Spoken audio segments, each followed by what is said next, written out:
Sunday, Jerry was telling us.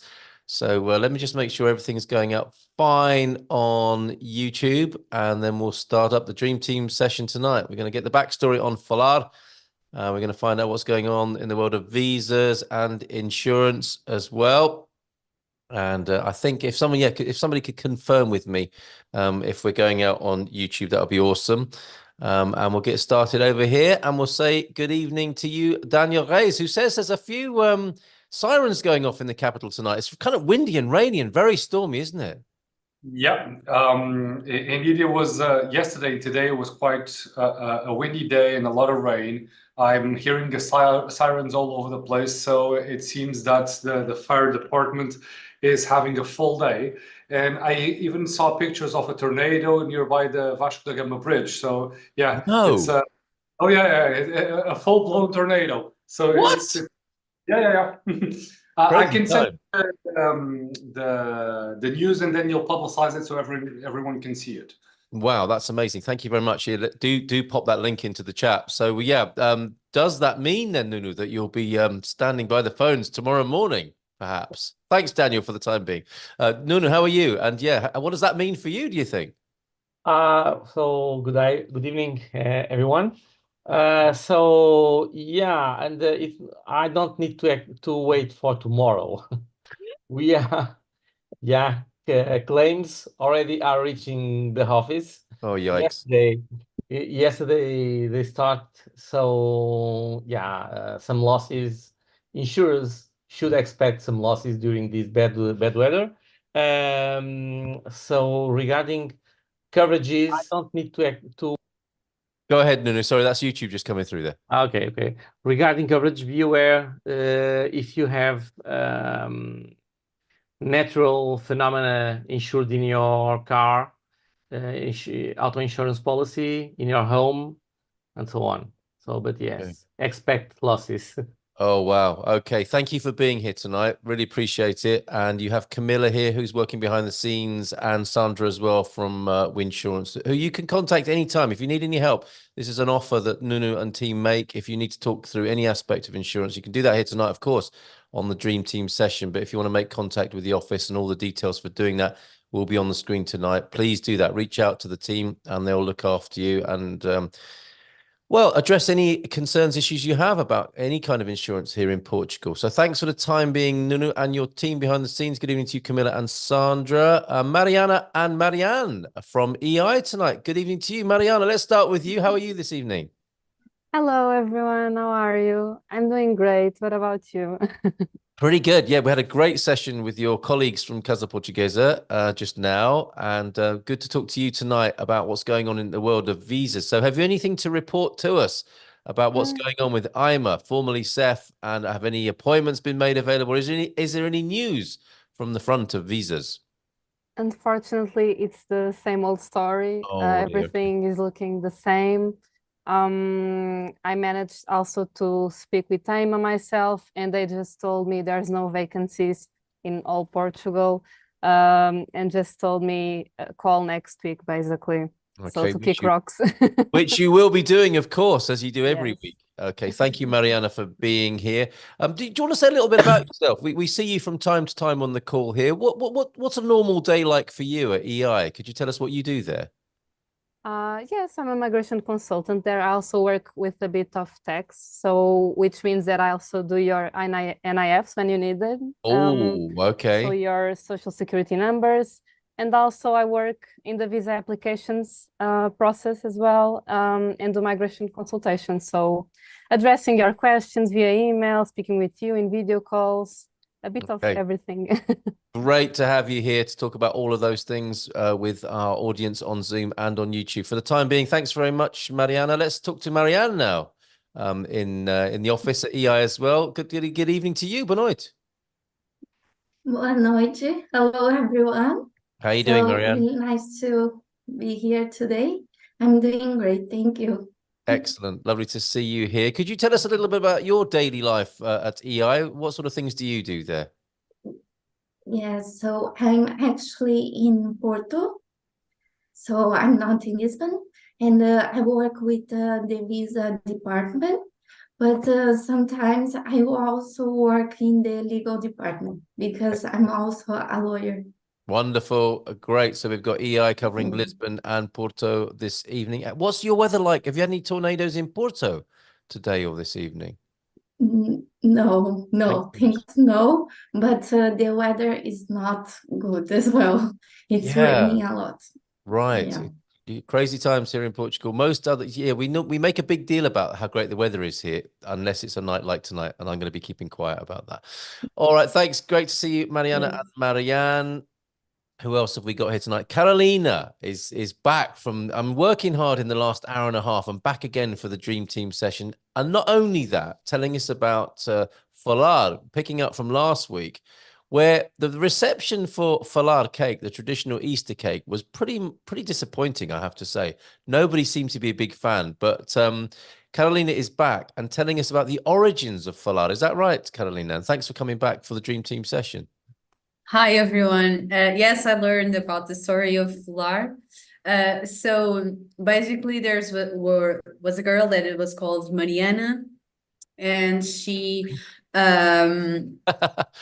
then had two guys in her life, a rich guy in the old ages. I don't know how you, como é que se diz Fidalgo? Fidalgo? And does anybody know? A noble person. Noblemen from the A past. nobleman, Yeah. and I got Danielle, by the way, lavrador. Farmer. Yeah. So a nobleman and a farmer appeared in her life, and she didn't know who to choose, and asked help to Saint Catherine, Santa Catarina. Mm-hmm. And when she was who to choose, when they were on a duel for her, Mariana chose the farmer. And on the day of the wedding, they found, the three of them, the nobleman Mariana and the farmer, a cake with eggs and flowers on their house. And they stranged and then meet, and then the story is it's the cake that presents peace and reconciliation and friendship. So they ended up all friends. So, and nowadays is a tradition between godparents and godchildren, where the godchildren present the godparents with flowers, and the godparents present them with a cake with folar, which represents these values. Carolina, thank you so much for finding that out for us. And that ended so much better than many Portuguese stories end. Right? Yeah. Nobody died. Nobody died. Excellent. And they all became friends and lived happily ever after. That is a lovely story. Thank you very much. And so as you eat Folar now this Easter, you can have that story in your mind. Thanks, Carolina, for finding that out for us. That's really wonderful. And we have Ivana as well. Ivana's back as well from the last excellent session. So thanks, Ivana, for coming back, answering questions, of course, on behalf of Casa Portuguesa this evening. So let's get into those questions. Actually, no, before we do, Daniel, can I come back to you? Political things. The ruling parties, it seems, the majority parties did a deal which they thought might undermine Chega a little bit by having 2 years each. What's going on with that?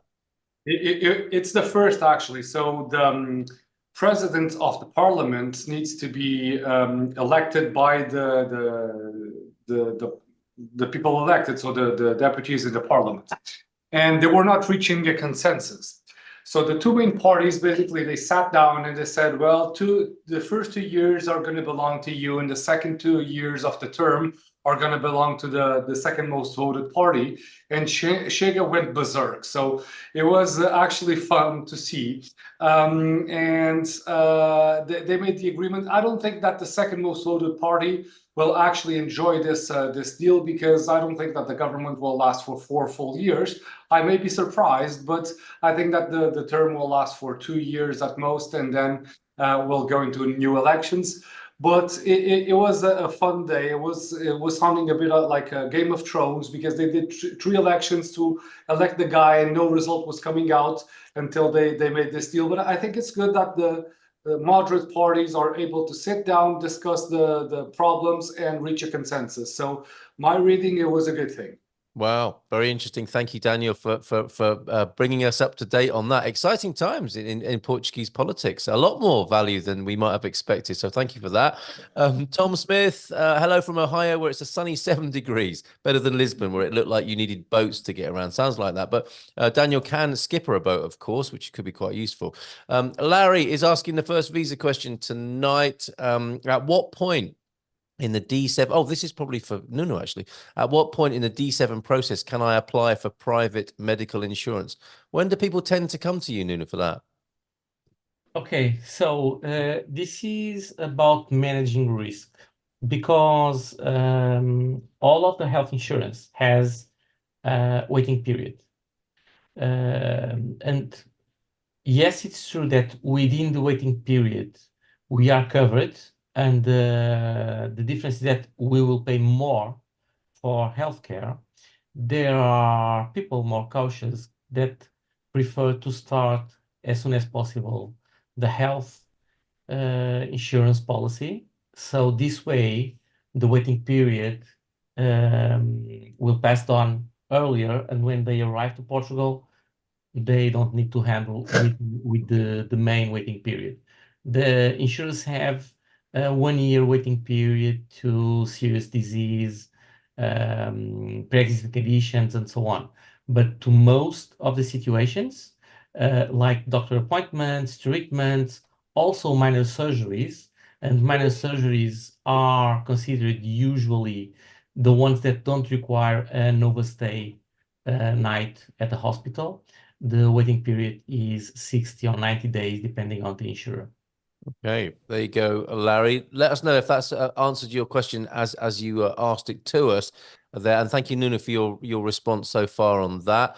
Tom Smith got tickets for the Benfica Marseille match and thinks his seats are somewhere near Chaves. Good seats then.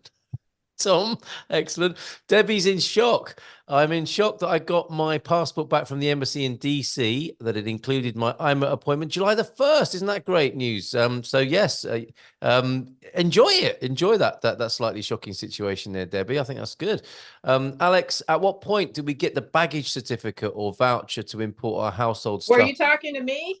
I'm not sure. This is the Expats Portugal. I have a class. It certainly is. Thanks. I wonder if you could mute up for us this evening, Diana.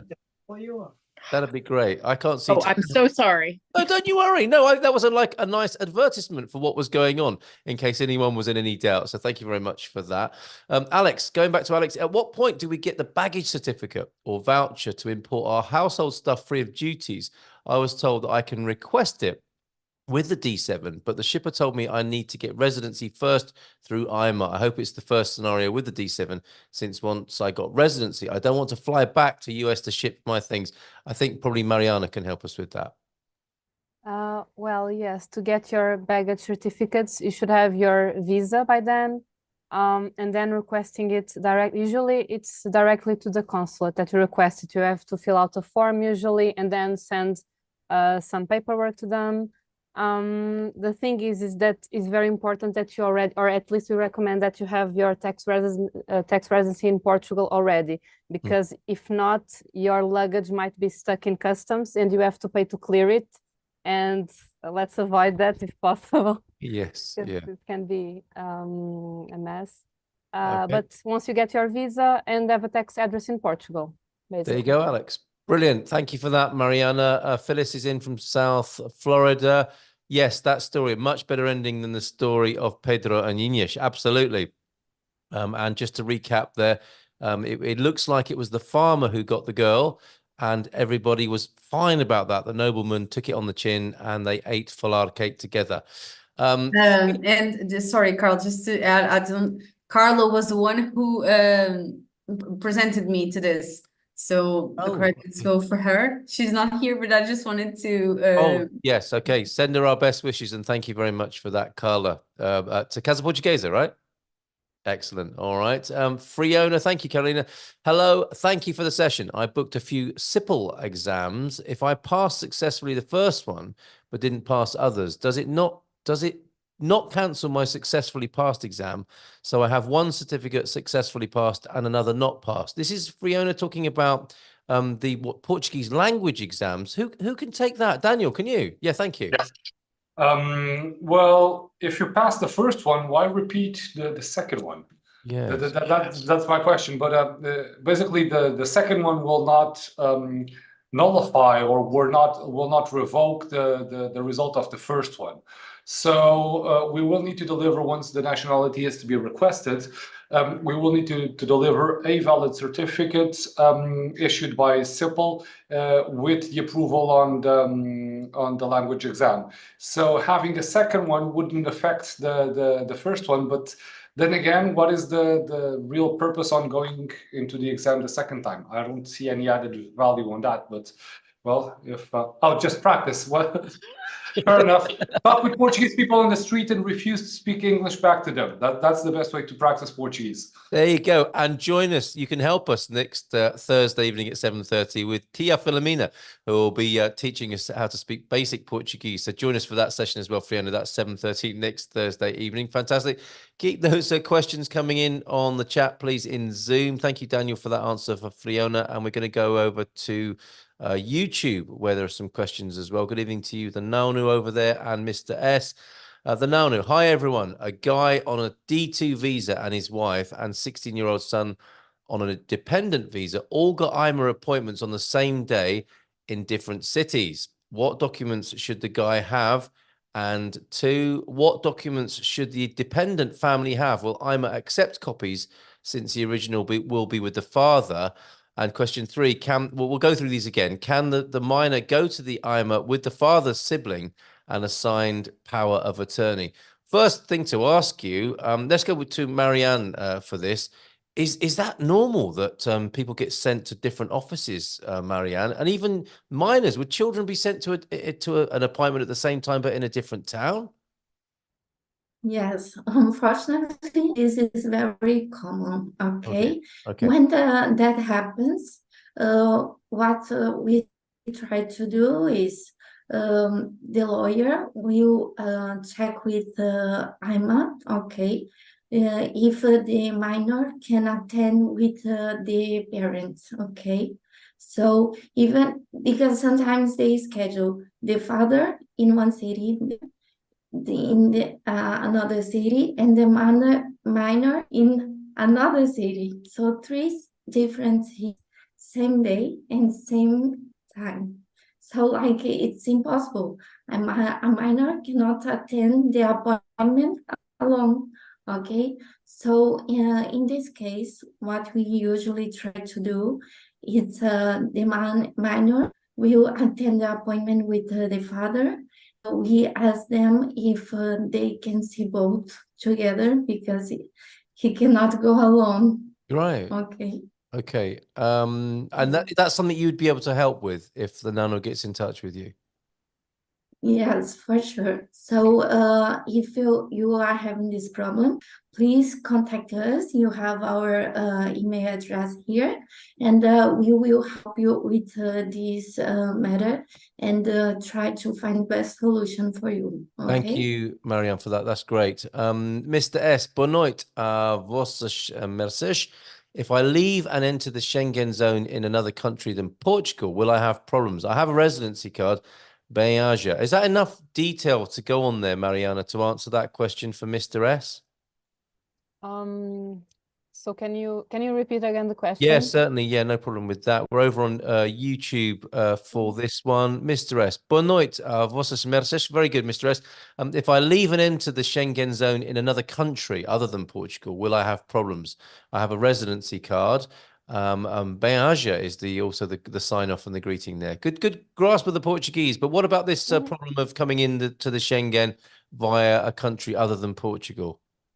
Yes, the thing is, when you have your residency permit, you're not supposed to be. You have it firstly for 2 years valid, and you should not be outside Portugal for 6 months in a row or 8 months altogether. So in theory, you should stay in Portugal, and that's what we recommend.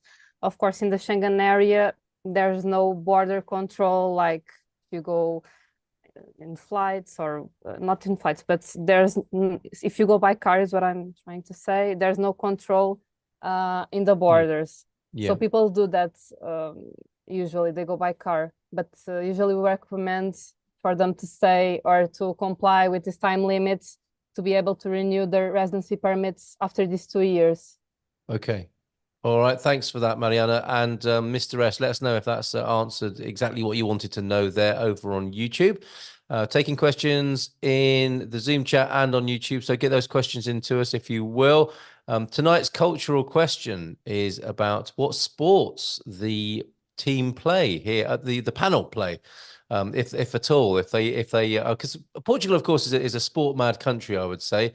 And I was playing ladies netball for reasons I may or may not go into earlier on today. And I was just curious to find out what sports are being played by our panelists here tonight as well. So we'll come to that a little bit later on.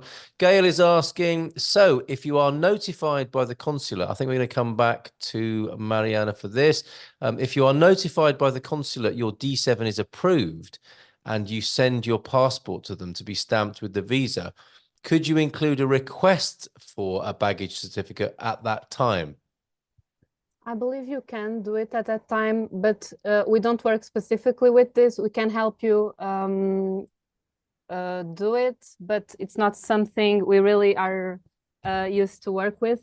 But it depends on the consulate, because there are some consulates where you just shoot an email and request it. Others we have to fill out a form. So it really depends on the consulate, Gail, that you're in touch with. Yeah, okay, fair enough. All right, thank you, Gail, for that question there, and good evening to you, Jackie, over on YouTube. We were talking about internet companies, fiber internet and mobile phones. It might be quite useful to do a little bit of a poll among the dream team here this evening on their favorite or not, as it as the case may be, internet providers, because there's a lot to talk about with that, speeds, customer satisfaction, that sort of thing.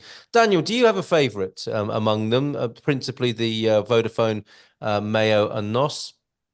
I have Vodafone in the office and I have NOS at home. They work fairly well, but I do live in well, it's an urban area, so once you get out of the urban areas, then it's you may have some concerns. Vodafone works quite well, but if you need customer support, then it gets a bit messy. So I wouldn't recommend customer support of Vodafone. And there's some horror stories of people enrolling in with these companies because they are promised X, and when they go and look into the contract, X is not delivered, and they want to remove themselves from the contract, then things get convoluted. So before you sign any contract, especially if you don't understand the language, ask someone that reads Portuguese, or friends, or even us lawyers to consult the contracts and to just double check that everything is up to what was promised, because even for Portuguese people, there's some types of consultants that get commission on the contracts that are signed, and thus they are pressured to do sales. Therefore, don't believe the promises that were made during the negotiation. Believe in what is in the contract. All right. Of course, that's the lawyer speaking there. Check out the contract, of course. And when these things do go to court, I mean, or is that the case? Do these go to court, or do people tend to cave in when the phone companies put a lot of pressure on the customer? Well, it depends on the type of personality, of course, and there's a consumer court that is usually for simple stuff like this. That is the usual go-to solution, because going into a normal court wouldn't make sense given the timelines involved, as well as the costs involved in going to a normal court. So the court to settle these types of disputes is faster, and it's not as expensive, and they work fairly well. So that will be my advice. If you have anything in writing that proves your point, then this should be contested. The starting point is to contest with the company, the service provider, demonstrate the emails, and then eventually contest in court if the company doesn't cave in. Wonderful, thanks. I'll come back to others on the Dream Team for their recommendations on utilities in a little while. That's in the absence of any questions we might have, which are starting to come in now. Debbie, Thank you for this. I'm arriving in Portugal with 2 big suitcases and a dog and do not plan to ship anything. May I assume that I really don't need a baggage certificate? Nothing in my suitcases will be new. Is that correct, Mariana? To answer here, Debbie was asking if she has to ask her friends. No, not for the baggage certificate. What I was trying to say is that you have to check in if they're able to have that luggage, or for you to bring that specific luggage with you, the volume.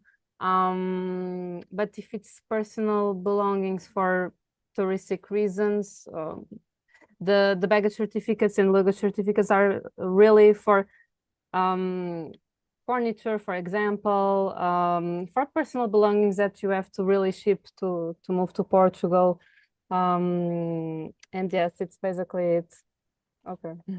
Yeah, okay, that's great. And other people will have a question for you, Debbie. How have you managed to slim everything down to just 2 suitcases and a dog? That's fantastic work. Well done. Let's stay with you, Mariana, because Mr. S over on YouTube is asking or responding to your earlier answer. It isn't about exceeding my time out of Portugal. Thanks for your earlier answer, but it's not about exceeding my time out of Portugal. It's about port of entry. I'm complying with the time spent abroad and in this and the US in this case. So will that make any difference if Mr. S comes back through a Schengen country that's not Portugal? Will it matter? No. If he has a residence permit, Yeah. he can enter the Schengen area through any country, okay? And Okay. after that, he needs to come to Portugal, okay? Yep.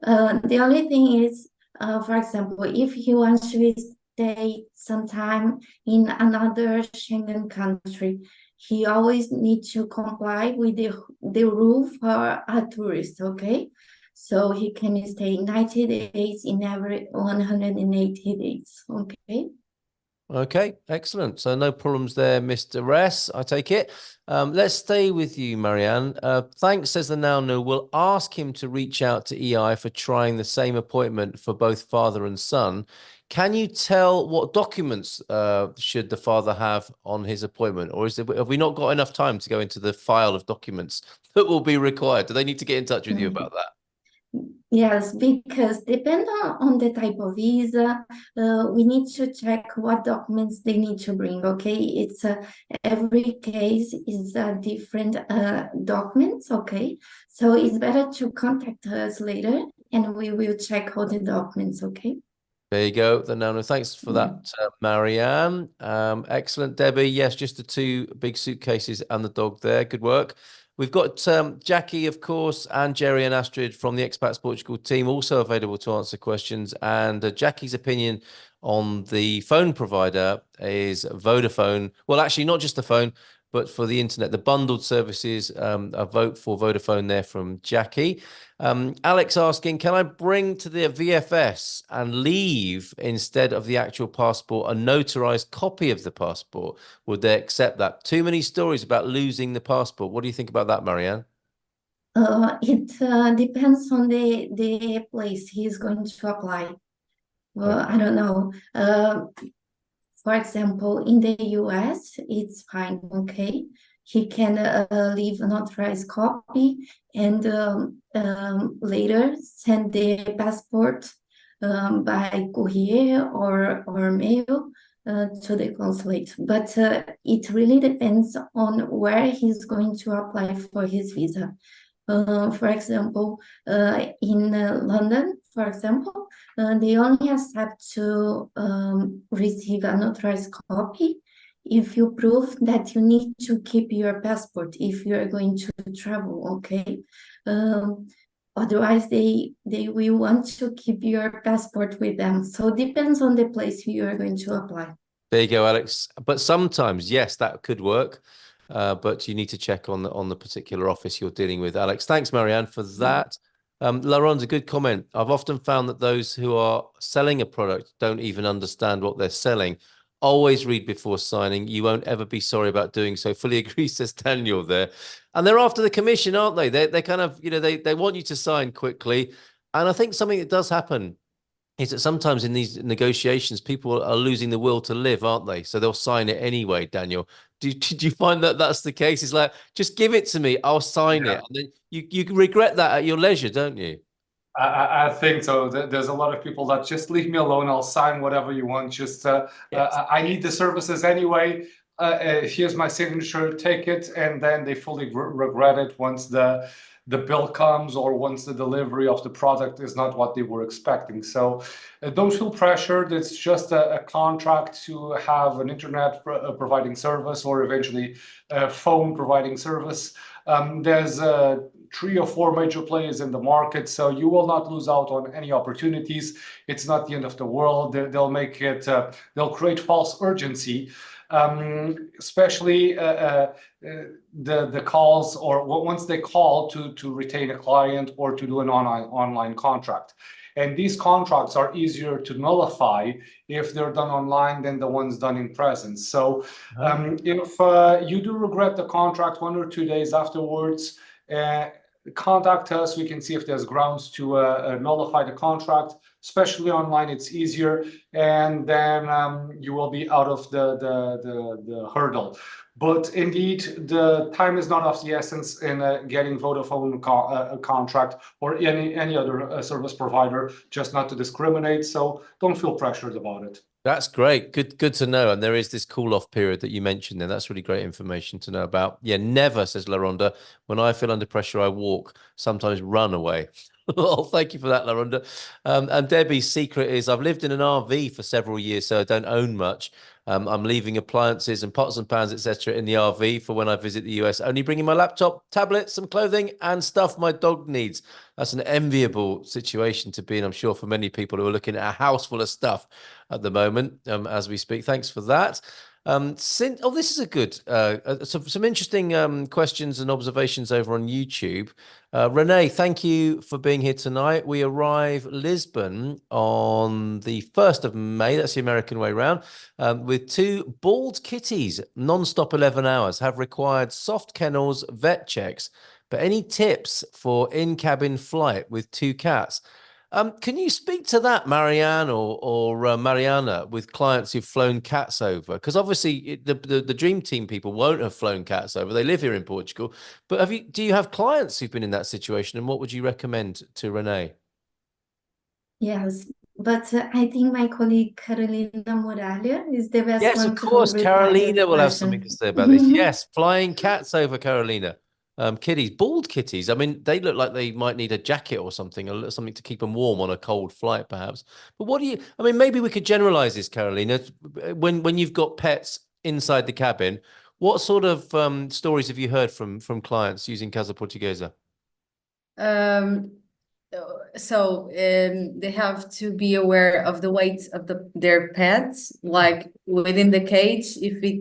With the cage, if it goes to 8 kilos or more, it can go with you on the passenger seat. Regarding all the things that you need, you have to check with the airline to see what are the requirements that you need to fly your pets, and you have to have a passport for your pets. That's very important. Because then when they arrive, they pass through a vet on the airport to check if he's okay with all the vaccines and everything. I don't know if I quite answered you. I think you probably have there. Renee can come back to us if you have any more to ask us about that particular aspect of your journey. Another question that Renee has. Thanks for that, Carolina. Since Portuguese, I think you might know something about this because you're helping people to move home, of course, and are furnishing homes.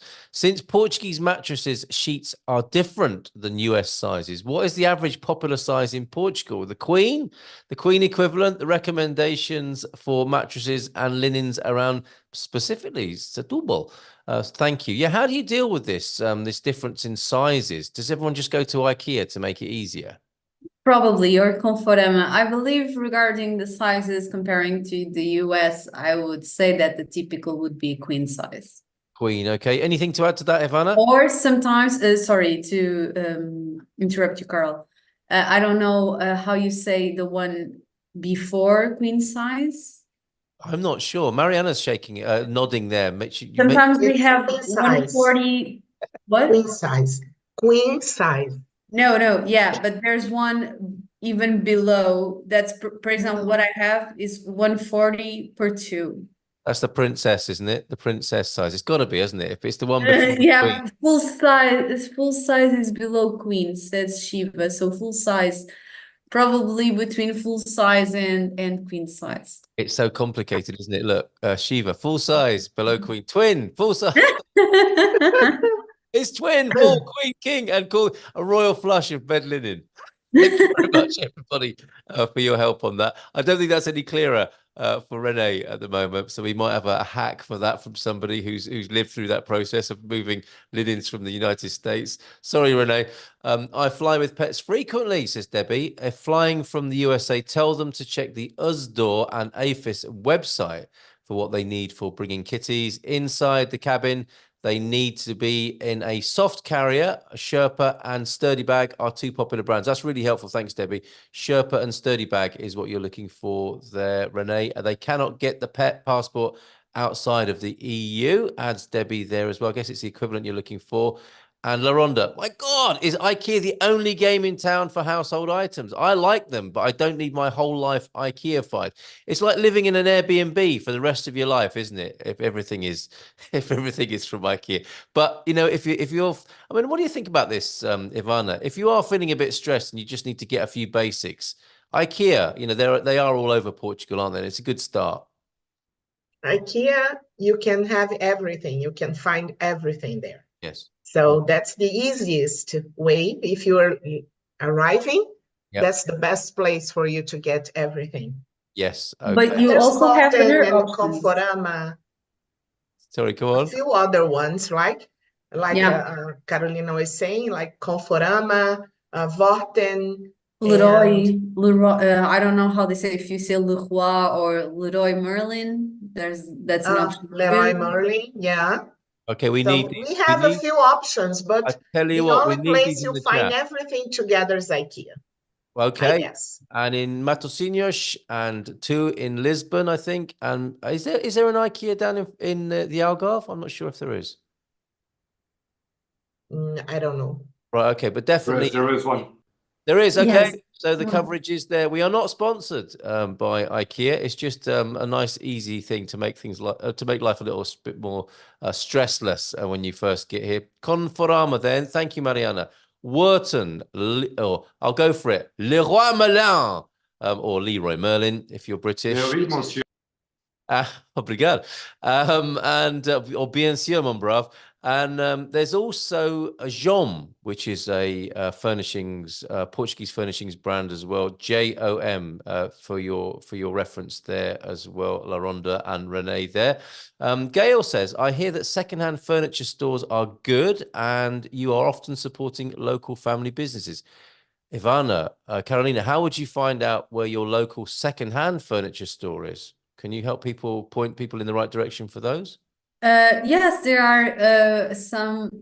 There's called Humana. Humana is one of the most known. But for me, secondhand furniture, sometimes I would advise Facebook markets. It's the place to go. Wow. The market on Facebook, you have several options. Yes. And it's already is you don't have to, it's not an IKEA, it's already done, and you just have to pick that up. Facebook, Vintage, OLX, OXL. Yes. Online is, for myself, I usually go to online to pick them up, because on second hands that you find in stores are usually vintage or to recover, and they're expensive, and you are looking for something more cheaper. Online is a great way to do it. You go to see it by yourself on people's homes or other places. Very good. Thanks for that, Carolina. And all the names are being put into the chat, which is great over on Zoom. We've got La Redoute as well. And Jackie, there's also a Costco in Spain, close to the Algarve, which might be helpful. Thanks for that question, Gail. And Mariana, thanks for adding that. Vinted, OLX, or OLX, which is the Portuguese eBay, I think, isn't it? It's the best comparison to make with that. Humana and Facebook Markets, as you were saying there, to summarize. Thanks, Mariana. That's really helpful. Let's go back over to YouTube then, see what's happening over there. Does Carl ever sleep? Yes, from time to time, and I will sleep really well tonight. And I'll say more about that when we ask the team about the sports they play, which is a really great way, actually, for foreigners, expats to get involved in the local community and to meet new people playing sport here. Does IKEA in Portugal sell the chocolates they sell in the UK? Yes, don't worry. And some nice, very well-priced food items on your way out there when you get a bit peckish, as people tend to do when they're stuck in IKEA for hours on end, not knowing how to get out. Let's go back to the serious question then of news about the point of waiting time. I think this is for you, Daniel, towards nationality in the case of manifesta interés. Is anyone getting a certificado de contagem de tiempo de residencia in Portugal? Thanks, from Hamad Haider. Have I made a complete mess of that, Daniel, and can you help? No, I fully understood it. Well, the situation is the law has not yet been into full force. It becomes a reality from the 1st of April onward. So we haven't yet requested any certificate of accounting of time for nationality purposes because it's not yet the 1st of April. Once this 1st of April comes, we will do the request for several of our clients. And as it usually takes between a month to 2 months to have the certificate ready, I would say that in about 2 months, we'll talk about the situation. For the time being, we have no development on this side, especially what's the interpretation of the law that AIMA has regarding the accounting of time. Is it from the submission of the process? Is it from the booking time? We don't know. I wish that it's from the submission of the process because that's the fairer option in the interpretation that I have from the law and what we call the spirit of the law, what the people doing the legislation had intended to, is to not harm people that are waiting a long time for the residency permits to be issued. And this is manifestação de interesse applicants as well as Golden Visa applicants. Therefore, if my interpretation is correct, is from the time of the submission of the process, but until we have the first certificate of accounting of time from CEF, I'm sorry, I'm still getting used to it. It's something that we're not 100% sure. Right, that's right. great. Thank you for that, Daniel. And we're going to stay with you. Daniel, what is the certificate called? I've been waiting already for 1 year and 10 months, says Denise. Good evening to you, Denise. Well, the certificate that I'm mentioning is the certificate of accounting of time, but from the context of what Denise wrote, if she is waiting for 1 year and 10 months, I do presume that this is for the residency permit. And once the residency permit is issued, you'll have the physical card, but this year, 1 year and 10 months will be accounted for the time of the nationality. This is basically the general purpose out of this law. Brilliant. Thank you. Staying with you again from Fiona, may I ask Mr. Daniel's office to review my documents and then apply for nationality in the IRN office by myself in person? Of course, not a problem at all. Drop us an email. I'll insert my firm's email here in the chat. Send us an email. We'll have a look into the documentation and see if we can be of assistance and provide counseling on the documentations that are to be submitted. That's wonderful. Thanks, Daniel. There you go, Fiona and Denise. Let's go back to YouTube then. We're all good on the legals to fly. Oh, this is with the kittens, isn't it? On the plane. We just need, so they're already booked with the legals. We just need ideas for keeping them chill or to medicate the owner there, says Renee. I've heard, and I don't know if anyone else can speak to this, but I've heard that it's not a good idea to medicate pets during flights. I think we had that from Luis Duarte from GIR on one of the calls. And I'm not sure, we can't give you a medical advice on medicating yourself. I don't think, can we, tonight? I'm guessing we go back to Carolina first of all to ask about that. I've also read that it's not advisable to medicate pets.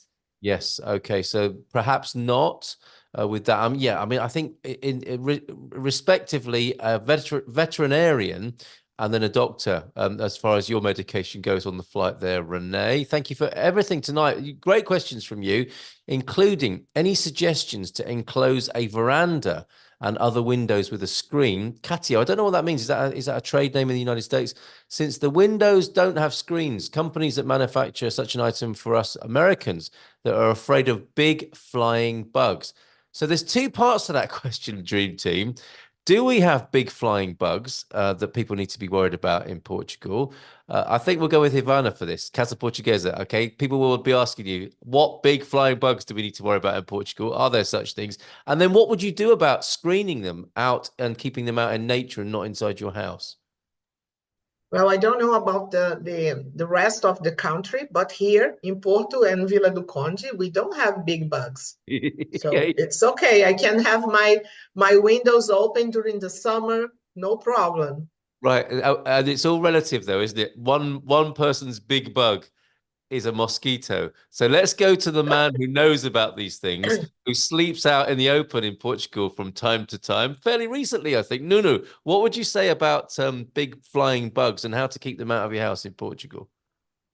Okay, so I think that there are no big big bugs here in Portugal, but sleep with a little bug all the night is bad, very bad. So yeah, but we can use some products to avoid these. We call melgas. It's a mosquito, okay, but it's the bug that what the most annoying. More. So no, not much. No big thing. No big thing. Okay, Carolina, presumably you could find somebody, a contractor, who will build screens outside their house if necessary. Yes, if necessary, we can try to help. But as Nuno said, we don't have really big bugs. Yeah. If you are on the ground floor, perhaps a cockroach or two, depending on the plumbing. But it's rare. Yep. For me, would be rare.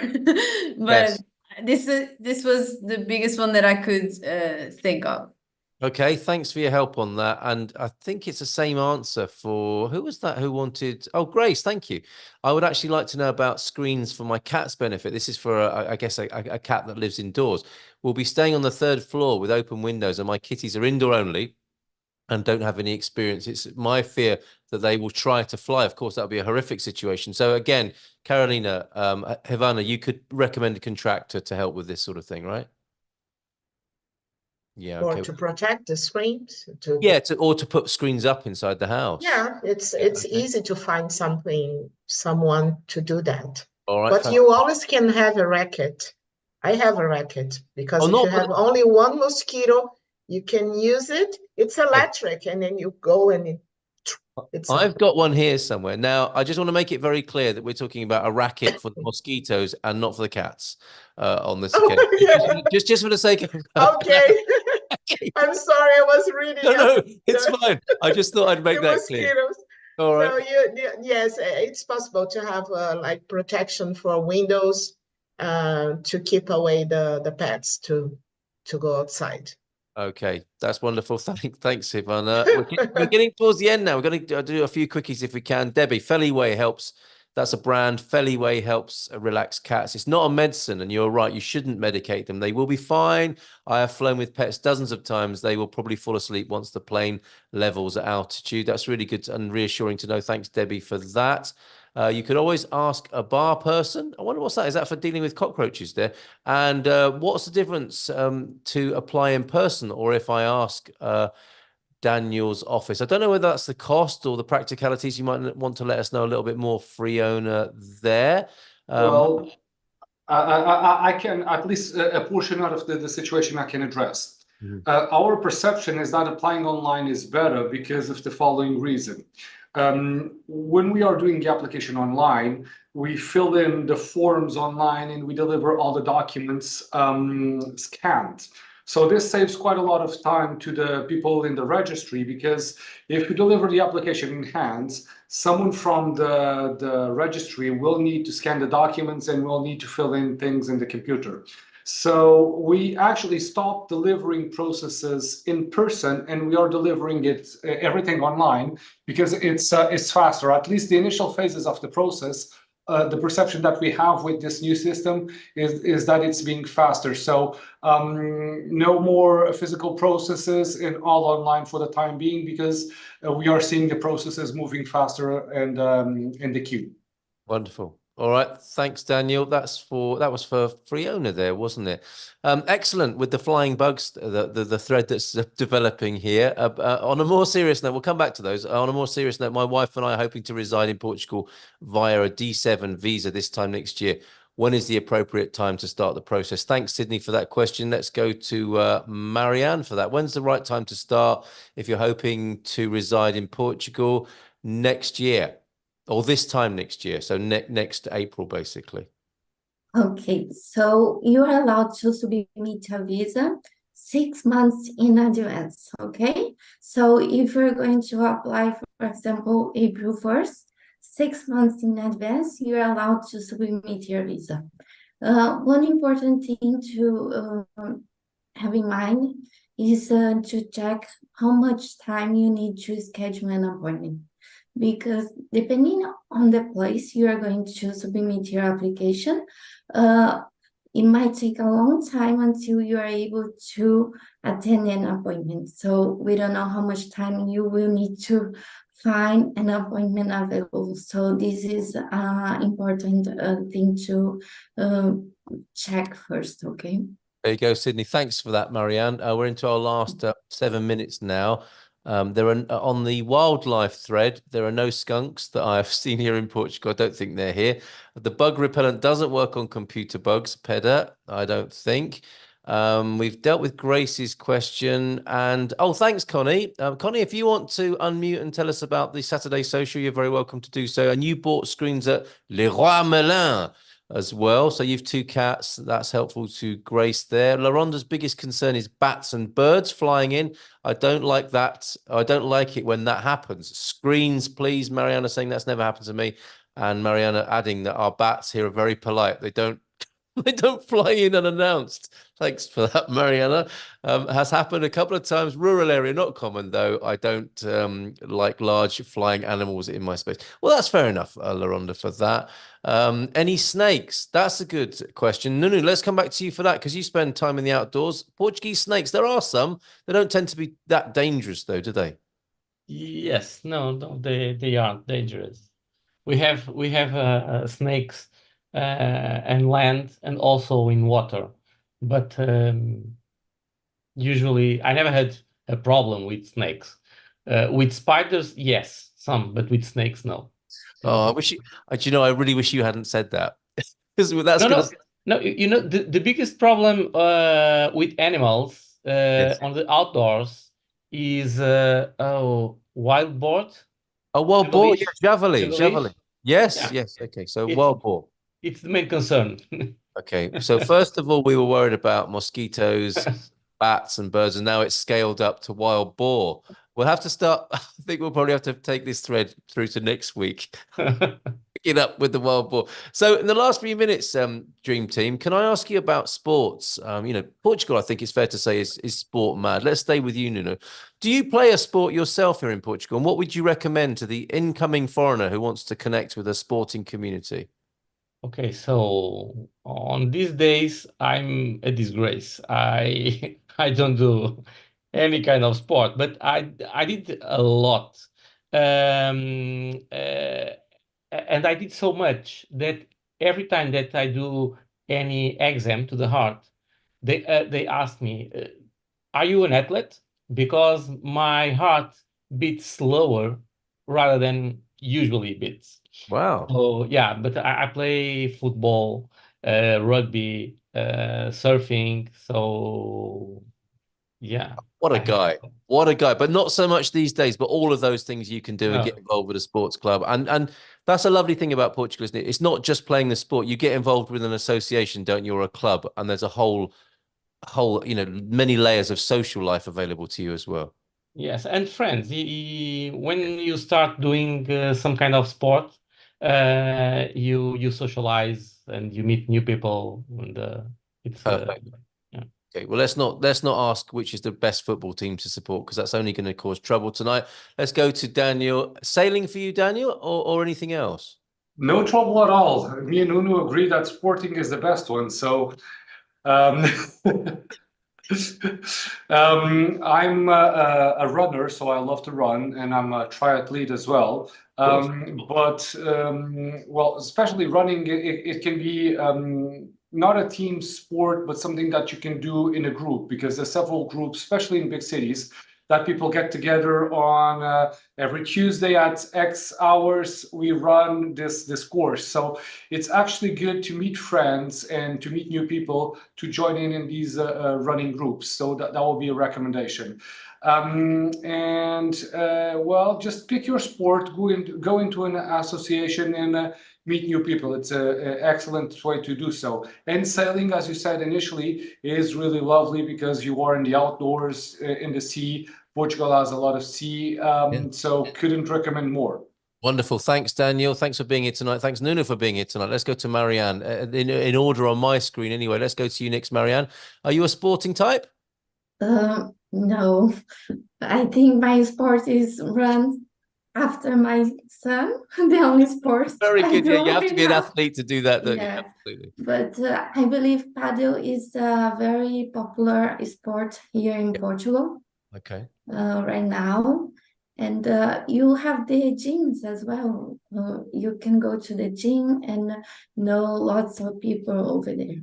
That's a great idea, isn't it? Yeah, join a But local gym, meet local people. I don't do anything, sorry. Fair enough. Running after kids. I mean, yeah, like me, I run to the fridge occasionally to get another beer, but that might be about it. Apart from the netball today. Thank you so much for being here tonight, Marianne. Great to see you. Hivana, what about you?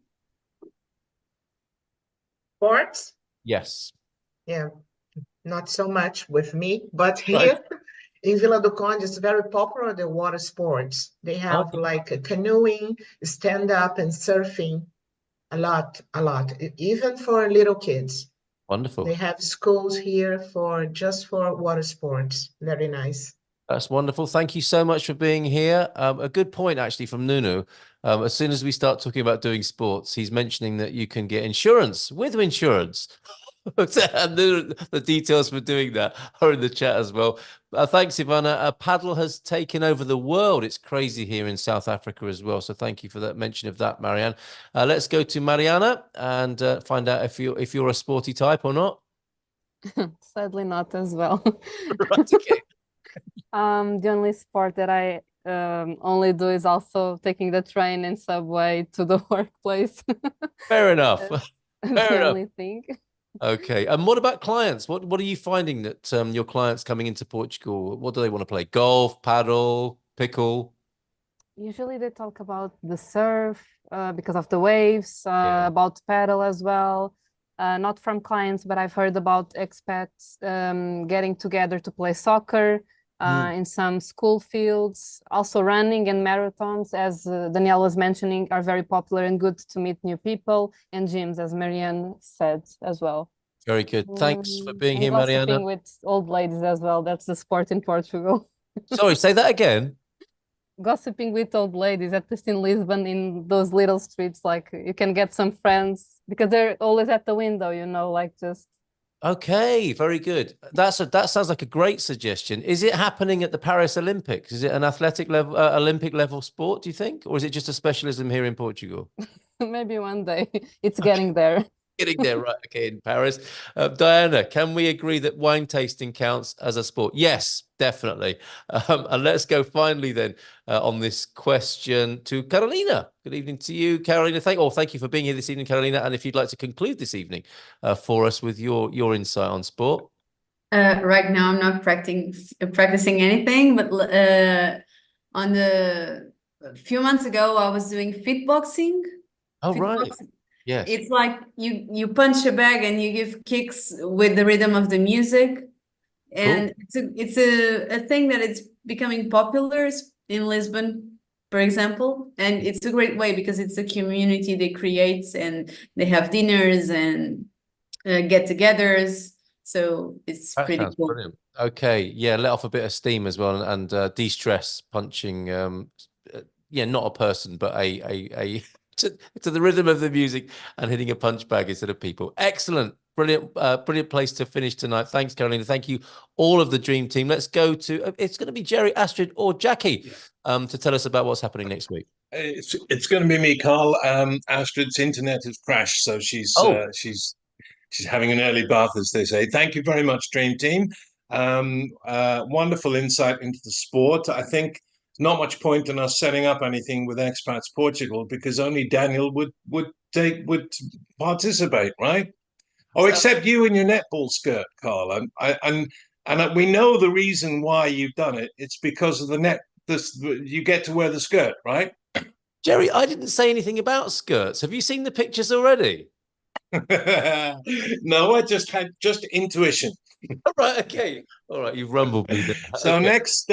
next Thursday at the 7:30 p.m. slot, we start a new series. It's a monthly series. We're starting to cover the culture, the history, and the language of Portugal. We're not trying to teach everybody Portuguese, but we will start by covering the basics: how to say please, how to say thank you, how to say good morning, how to say good afternoon, and most important of all, the $64,000 question: when do you stop saying "batard" and when do you say "boa noite"? Right. So we're going to figure that, Carl, next week. That's the challenge for you.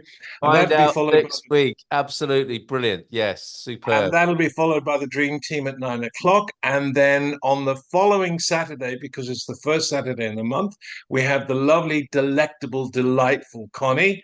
Give us a little wave, Connie. There she is, with her junior trainee assistant Hank, and their excellent socials. So please join us for that as well. Wonderful. Great. Thank you so much, Jerry. Thank you, everybody. Dream Team, great session tonight. Great meeting and lots of good fun, says Debbie. Thank you for that. We'll see you again next Thursday at 7:30. Enjoy the rest of your evening. And don't forget to change the clock on Sunday. Yeah. Bye. Thanks, Carl. Good job, Carl.